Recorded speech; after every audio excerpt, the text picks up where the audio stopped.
Let's begin by finding the area of this front piece of the figure. We're going to divide it into a triangle on top and a rectangle on the bottom so that the area is 1/2 base times height for the area of the triangle plus length times width for the area of the rectangle. The base of the triangle is going to be 12 centimeters, and the height of the triangle is going to be the height of this long side, 20 centimeters, minus the width of the rectangle on the bottom, 15 centimeters. 20 minus 15 is 5, so the height is 5 centimeters.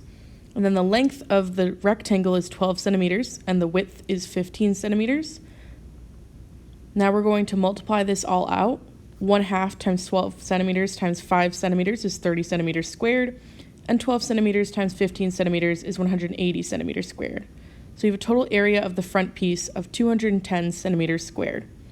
Now we notice that there's also a back piece of this prism, even though we can't really see it, that's going to be identical to this front piece that we just calculated.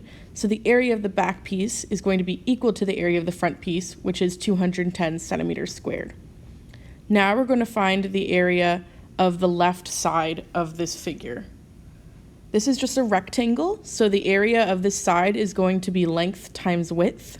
In this case, the length is going to be 28 centimeters, and the width is going to be 20 centimeters, which is going to be a total area of about 560 centimeters squared.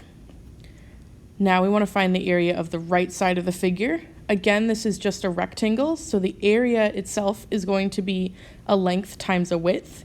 In this case, the length is still 28 centimeters, but now the width is going to be 15 centimeters. If we multiply these out, then we get an area of 420 centimeters squared. Now, next we want to find the area of this top piece of the figure. Again, this is still a rectangle, so we're going to do area equals length times width. In this case, the length is 28 centimeters and the width is 13 centimeters. So we're going to have area equals 28 centimeters times 13 centimeters, and we're going to get an area of 364 centimeters squared. And finally, we want to find the area of this bottom piece in green. This is again just a rectangle, so area equals length times width. In this case, the length is 28 centimeters and the width is 12 centimeters. So the area equals 28 centimeters times 12 centimeters, which is going to give us an area of 336 centimeters squared. Now we're going to find the total by adding these all up together. We're going to have the front and the back, which is 210 centimeters squared, the left side, which is 560, the right side, which is 420, the top, which is 364, and the bottom, which is 336. We're going to add these all together, and we're going to get a total surface area, when you multiply this all out, of 2,100 centimeters squared.